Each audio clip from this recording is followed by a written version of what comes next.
Bienvenidos a Campo de Industria. En el programa de hoy vamos a compartir una entrevista exclusiva que le realizamos a Maximiliano Tesio, contador y experto en finanzas, para analizar un poco qué está ocurriendo con la economía, la coyuntura, el impacto de las variables macroeconómicas, cómo redunda y qué efectos tiene sobre la economía doméstica, pero también sobre el sector agropecuario, tan pujante y tan castigado a veces por ciertas medidas que desde el desconocimiento atropellan e impiden que el productor lleve a cabo su tarea de la mejor manera y vea redituable el negocio. Pausa y a la vuelta la nota. Cooperativa Guillermo Lehmann presenta su revolucionario sistema de engorde Lehmann con Affiber. Sencillo, práctico y efectivo. No necesita agregado de forrajes, requiere escaso espacio físico y mínimo requerimiento de personal. Seguimiento y asesoramiento por parte de la cooperativa. Comunícate con nosotros y comenzá a alimentar tu futuro. Cooperativa Guillermo Lehmann. Innovación permanente para un crecimiento continuo. Remonda Castro, concesionario oficial John Deere. Máquinas agrícolas nuevas y usadas, aportando eficiencia en el campo argentino. Veterinaria Rafaela, distribuidora mayorista, basado en el respeto, compromiso y responsabilidad.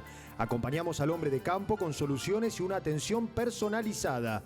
Contamos con stock permanente de los principales laboratorios. Veterinaria Rafaela, Francisco Peretti 882. Visita nuestra web www.veterinariarafaela.com.ar o buscanos en las redes sociales. Veterinaria Rafaela, 60 años junto al campo.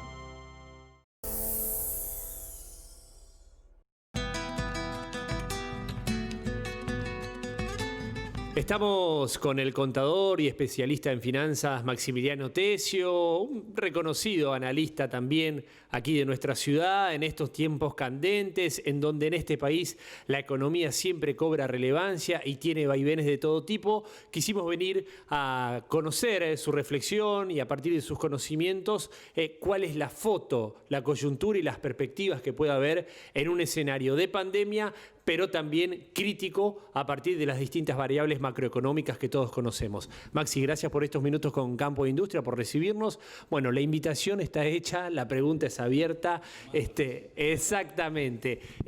Vamos a ir tocando distintos temas, distintas variables, pero ¿qué es lo que más te preocupa hoy?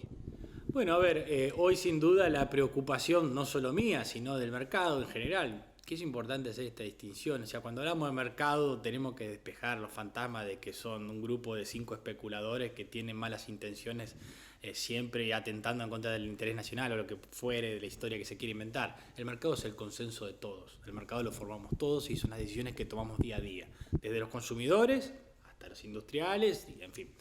El mercado hoy está con una atención importante puesta en lo que hace al mercado de cambios puntualmente, ¿sí? La presión que hay hoy sobre el peso es una variable que te está hablándole más que nada a la clase política, ¿sí? Los precios hablan, los precios descuentan cosas. Y el precio de las versiones libres que en Argentina tenemos del peso, ya sea el contado con liquidación o el más libre de todos, que es el blue, hablan y descuentan de que hay un límite, hay un punto en donde se le está diciendo basta al gobierno y donde en un punto se le exige algo. ¿Y por qué te digo que le están demandando algún tipo de cambio? Porque si uno analiza desde el punto de vista técnico el valor del peso, ¿cómo se mira? Se mira a través del tipo de cambio real. ¿Qué es el tipo de cambio real? El valor que mide el poder de compra de una moneda. La ecuación es el tipo de cambio nominal por el nivel de precios internacionales de los bienes que Argentina importa y exporta sobre el nivel de precios locales de esos mismos bienes. Si lo analizamos al tipo de cambio real de 80, nos habla, o sea, el 80 de hoy sería como el 4 del 2001, ¿sí? O sea, desde el punto de vista de la competitividad, del poder de compra de la moneda, 80 está bien, ¿sí? No habría lo que en la jerga común llamamos atraso. Pero entonces uno puede preguntar con buen tino, sí, ¿por qué 80 estaría bien si el mercado te marca 160? Bueno, precisamente te marca 160 porque lo que el mercado mira es, por un lado, la historia y por el otro lado, el desfasaje macroeconómico, ¿sí? Este resabio que nos queda de la convertibilidad no es aleatorio, no es casual. que estemos haciendo la cuenta de los pesos que hay dando vuelta en la economía sobre las reservas, que era como se calculaba la convertibilidad, no es casual, porque ¿qué está marcando? Que la emisión, la cantidad de pesos que hay, está desbordada con relación a la garantía que el país puede darle, ¿sí? Digo que esto en una economía normal no se mira, ¿sí? Nadie está haciendo la relación base monetaria sobre reservas de los Estados Unidos, pero porque es un país que tiene sus variables estabilizadas desde hace 100 años. Sin irnos tan lejos, no vamos a Chile, no vamos a Uruguay, no vamos a Perú, la tienen estabilizada desde hace 20 años. En Argentina, no nos vayamos tan lejos, de los últimos 30 años, 20 vivimos con inflación, ¿sí? Sacando la época de la convertibilidad, siempre tuvimos inflación. De los últimos 30 años, 25 vivimos con déficit fiscal. En la mayoría de los casos, muy alto. Entonces, la memoria, el inconsciente colectivo, si querés ponerle, tiene eso presente por un lado. Y después te hace el cálculo y bueno, y te presiona. Y vos decís, ¿hasta qué punto presiona? Presiona hasta que encuentra señales. La economía tenemos que entender que en esencia es una ciencia social, ¿sí? Y cuando vos estás trabajando, sos un policy maker, sos un hacedor de políticas públicas, lo que tenés que procurar, tu trabajo fundamental, tiene que estar centrado en coordinar las expectativas de todos los actores. Y el problema es que hoy tenés esas expectativas completamente desancladas, ¿sí? Y esta brecha que hoy tenemos de más del 100%, es una dinamita todo tipo de normalización y de inicio de un proceso, digamos, procíclico, que ande bien, que ponga en dinamismo la economía. ¿Por qué? Porque convierte a Doña Rosa en una especuladora. Porque si vos ves que algo vale 180 en un lado y te lo quieren pagar 80, 160 en un lado y te lo quieren pagar 80, y bueno, vas a tender a buscar el 160, ya sea reteniéndolo o yéndote a mercados alternativos. A propósito de lo que comentabas, mencionás expectativas, también todo lo que tiene que ver con el mercado que va viviendo el día a día en virtud también de distintas cuestiones que va analizando. Esta brecha cambiaria, como la historia lo muestra o nos ha enseñado, ¿en algún momento se va a sincerar? Y cuando digo esto es que el oficial suba más que el otro baje, digamos. Sí, la historia siempre marca que corrige por la suba del piso y no por la baja del techo. No obstante, hay 2 o 3 cuestiones para remarcar. No solamente puede, estabilizarse vía una unificación, sino que en distintos episodios de Argentina hemos vivido procesos intermedios como el desdoblamiento con tipos de cambios diferenciados. Hoy tenemos una realidad de tipo de cambio desdoblado de hecho, es decir, tenés un dólar libre que es el financiero, el contado con liquidación, y un dólar oficial de 80 que es el para las IMPU y las expos. La realidad, si uno mira la historia, que es el único dato cierto que tenemos, porque el resto es pura adivinación, los gobiernos peronistas siempre fueron hasta las cuerdas para devaluar, es decir, esperaron hasta la última instancia, no cuando es, digamos, políticamente correcto o socialmente más redituable de evaluar, sino que buscan postergarlo es el último recurso. Hasta que no le da, hasta que, digamos, no quiero usar el término explota porque no queremos sembrar pánico en un contexto que está medio enrarecido, pero hasta que la cuestión no está con máxima tensión, no tienden a ceder con la devaluación. Obviamente que ya la presión del mercado está siendo bastante fuerte y por lo que te decía, se paraliza todo, ¿sí? No hay liquidez en el mercado porque todo están viendo. Vos si hoy querés financiarte, las tasas, los agentes bancarios, por ejemplo, las han subido mucho, ¿sí? Precisamente para cubrirse de lo que eventualmente piensan que va a ser la devaluación. No hay mercadería o el que tiene por ahí, si puede retenerla, y no hablemos solamente de la soja, hablemos de las hojas, los tractores, de lo que fuere. ¿Por qué? Porque al tener tanta incertidumbre en cuanto a cuál va a ser tu costo de reposición, el que puede aguantar, aguanta. Es una realidad. Es lo que te hablaba de que la brecha nos torna todo un poco en especuladores. Bueno, en virtud de lo que comentás, en estas últimas semanas y a partir de las medidas del gobierno nacional, mucho se ha hablado de la especulación por parte del sector primario de los productores, cuando sabemos bien en el interior productivo que la mercadería, en el caso de la soja, es la moneda de cambio, es el resguardo que tienen. Es así, ¿no? Aquí no hay tanta especulación, sino un mecanismo de defensa que tiene alguien para cubrirse en virtud del escenario que hay. Yo creo que la muestra porque no creo que el gobierno tenga malas intenciones, o al menos no lo noto con el envalentonado como en el 2008 y en esos episodios. Yo hoy lo que noto es más impericia, ¿sí? Porque quisieron ir por precio corregir una situación cuando las herramientas tendrían que haber ido para mí, por tipo de cambio. ¿Cómo puede favorecer esto? Argentina, por ejemplo, en otros momentos históricos lo que hizo fue a las ventas incrementales permitirte un porcentaje, liquidarlas por el tipo de cambio, por ejemplo, el contado con liquidación. ¿Qué quiere decir? Vamos al caso agropecuario. Vos tenés soja, bueno, te miro cuánta soja vas a vender ahora en estos meses. Si me vendés más soja que el año pasado, es decir, me acelera la venta, una parte de eso te la permito liquidar a 150. Fíjate si no saldrían a vender mucho más. Hoy vos no estás vendiendo básicamente porque, a ver, en parte también tengo en cuenta que la soja en muchos casos está en propiedad del productor, pero es una copropiedad de los dueños de los campos a lo que le dé los alquileres a futuro también. La incertidumbre climática los torna también un poquito más conservadores por el tema que estamos viendo, la afectación que va a tener sobre el trigo ahora. Entonces son cosas que se suman. Y el que viene y toma una medida de afuera, para mí, sin ningún tipo de conocimiento o muy poco, tiene estas desconexiones con el mercado y redundan en medida que no tiene. El mismo presidente dijo, bueno, la baja retención hasta ahora no funcionó. No funcionó porque una medida desacertada, tendrías que buscar otro mecanismo de incentivo.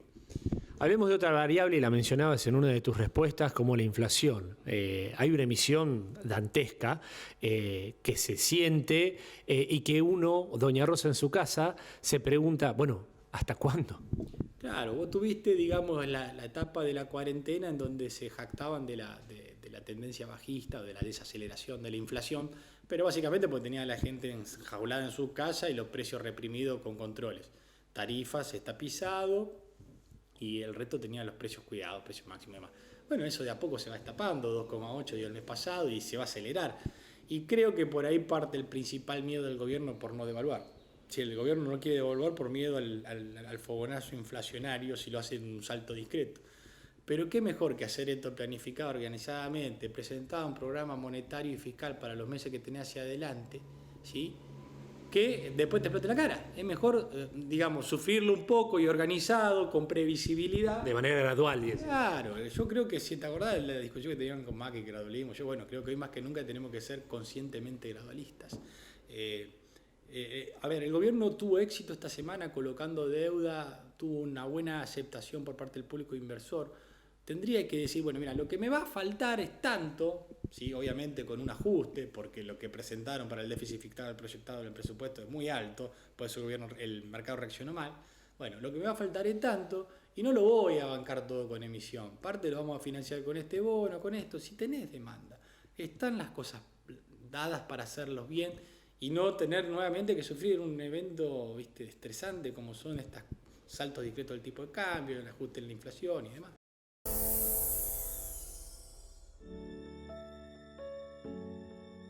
Soy Aldo Bianchi, oriundo de Avellaneda, provincia de Santa Fe. Para mí el campo significa todo, porque de ahí sale el sustento de mi familia. Que haya más New Holland en el campo significa que tienen la tecnología que nos brinda todo lo que nosotros necesitamos. Siento un vínculo con la marca como que me acompaña, va a la par mío. Para mí, más New Holland es estar un escalón más arriba.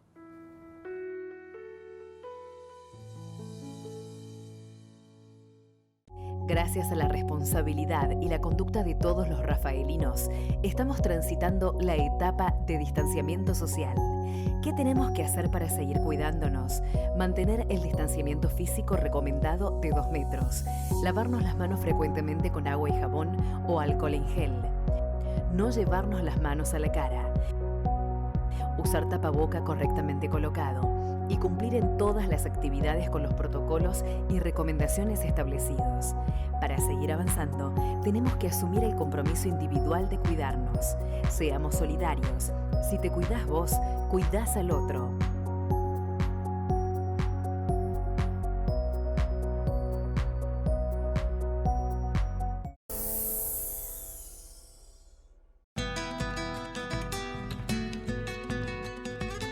Hubo una buena, o por lo menos así uno lo entiende, que es evitar la caída en default. con el acuerdo con los bonistas. Desde tu conocimiento y análisis, ¿qué nos podés decir?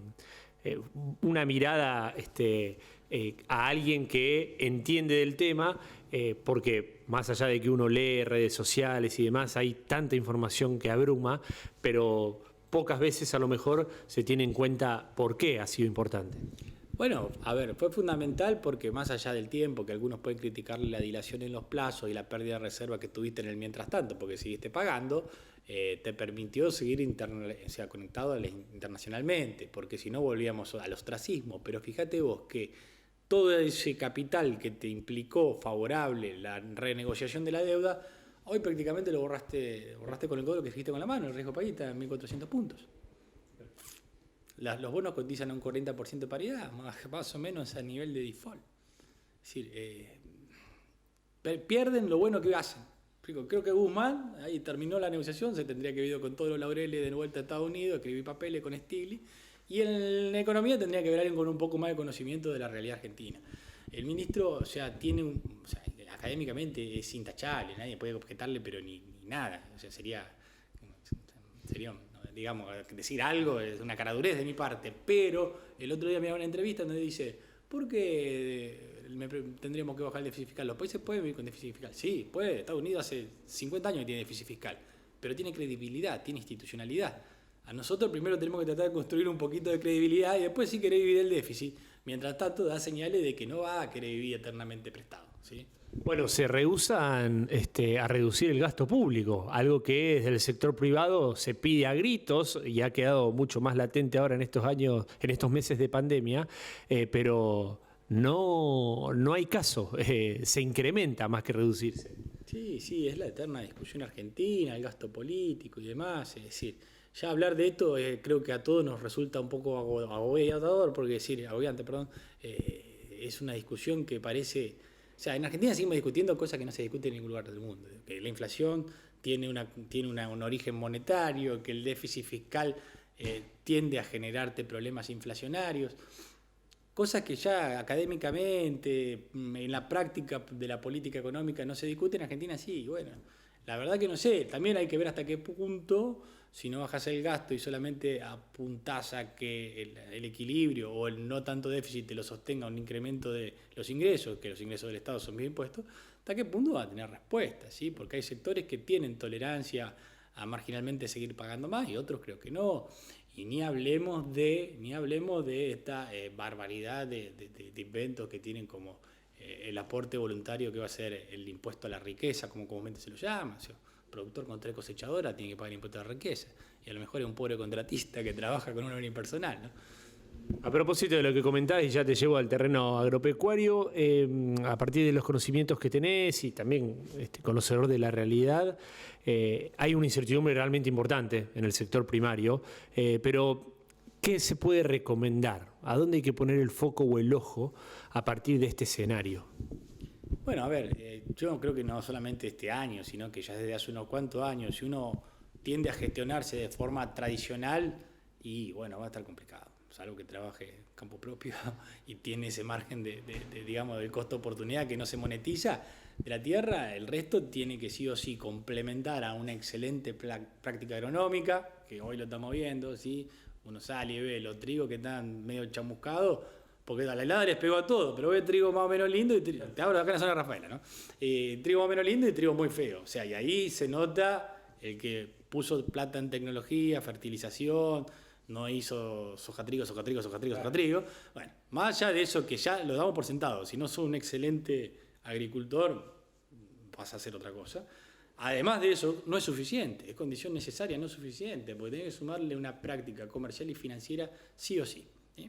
Argentina es tierra de oportunidades, tampoco es todo malo. Vamos a saber que durante este año uno pudo ir haciendo los arbitrajes históricos que se presentan en estos contextos y también haberlos capitalizado y haber potenciado la ganancia de la empresa. Es decir, a principio de año vos podías comprar lo que ahora están todos desesperados a comprar, bueno, ahora no tanto, pero después de la buena cosecha salieron todos a comprar a mansalva, herramientas y demás. Bueno, todo eso lo podías comprar a principio de año con tasa fija del 17%, que además del 30% de eso lo deducís de ganancia. O sea, un poco de planificación fiscal y financiera te hace ganar mucha plata en Argentina.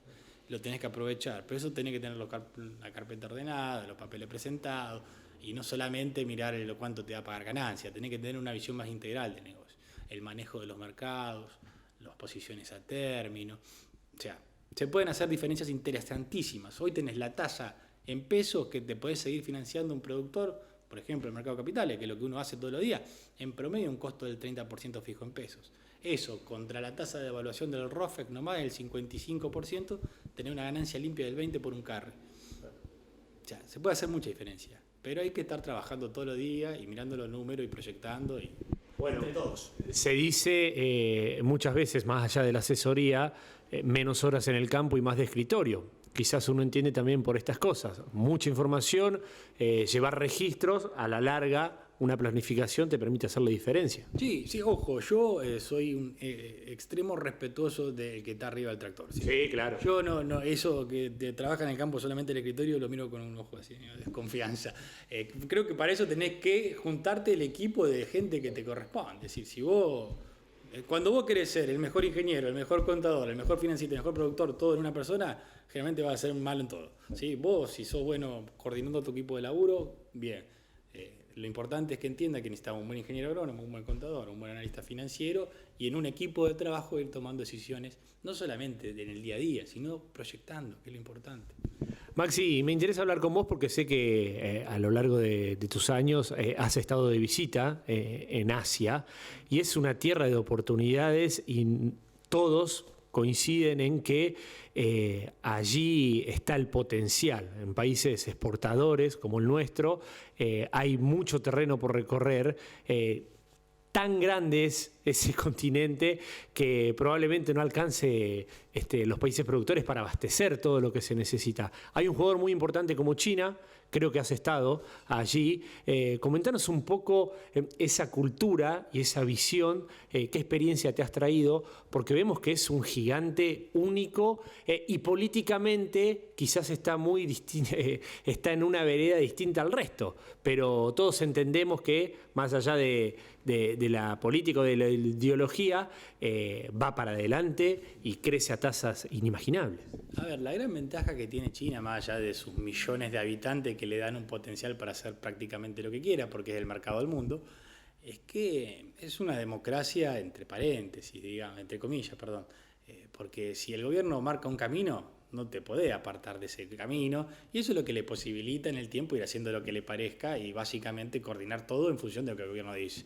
Y el chino acata, ¿por qué? Porque hace 30, 40 años atrás, no nos vayamos tan lejos, 30 años atrás, estaba en el medio de un campo comiendo bichos y hoy vive en un departamento en el medio de una ciudad costera. Es decir, uno va viendo, yo hice la recorrida, viene bajando desde Beijing hasta Shanghái, toda la costa, y vos ves que construyen ciudades que de la nada, es decir, levantan 5 o 6 torres que albergan una capacidad de gente como Rafaela, decirte, de la nada misma, y traen gente del campo, y bueno, eso consumo que se agrega. China creció en base al consumo, eso ya está mostrando señales de agotamiento, ahora tienen que darle un poquito más de poder adquisitivo. Y sí, yo creo que Argentina tiene todas las de ganar, porque todo lo que el chino va probando de producto argentino le gusta. Probó en un primer momento el cerdo, que estaba alimentado con soja, y voló la soja y voló el maíz. Bueno, con toda la crisis de la fiebre africana porcina del año pasado, empezó a probar la carne, voló la carne. Bueno, ahí el gobierno chino tuvo un problemita de inflación, porque el chino tiene plata, puede pagar lo que quiere, pero le convalidaron un precio alto y no le gustó al gobierno chino porque le subió la inflación. Bajó el precio de la carne, lo vivimos el año pasado, pero van a seguir consumiendo porque la probaron y les gustó. Y creo que hay mercados como los lácteos, que hay fundamentalmente. Chinos no conocen los lácteos, como muy poco. La leche vos la veías que la vendían como acá compramos el six pack de birra, o sea, ahí compraban la leche como un objeto suntuoso. Bueno, yo creo que ahí tenemos... Bien, además una particularidad de los supermercados, me acuerdo ahora que me hace hacer memoria, era que cada producto tenía la banderita de su origen, ¿sí? La trazabilidad se conocía. Claro, exactamente, y además muy poca producción local de alimentos. Claro. Y bueno, uno que hace, vamos a los vinos, no había una banderita argentina, bueno, vamos a los lácteos, no había una banderita argentina. Sé que es muy difícil entrar, muy burocrático, muy, digamos, centralizado y que no es una tarea simple, pero bueno, creo que hubo eventos Pampachis en este año y demás de pequeñas empresas, porque bueno, antes quería entrar Sancor, también más burocrático que el gobierno chino, yo creo, pero no había tantas empresas intentando colocar su mercadería ahí. ojalá empiecen a animarse sobre todo las pymes, agrupadas y demás, a hacer algún tipo de incursión, porque mercado hay de sobra. Maxi, te agradecemos mucho estos minutos con Campo e Industria. Primera vez creo que te entrevistamos, no será la última porque aprendemos y entendemos que cada vez que hablamos haces docencia. Así que te agradecemos mucho estos minutos y seguiremos en contacto. No, agradecido soy yo y bueno, ojalá que se repita y estamos siempre en contacto. Cooperativa Guillermo Lehmann presenta su revolucionario sistema de engorde Lehmann con Afiber. Sencillo, práctico y efectivo. No necesita agregado de forrajes, requiere escaso espacio físico y mínimo requerimiento de personal. Seguimiento y asesoramiento por parte de la cooperativa. Comunícate con nosotros y comenzá a alimentar tu futuro. Cooperativa Guillermo Lehmann. Innovación permanente para un crecimiento continuo.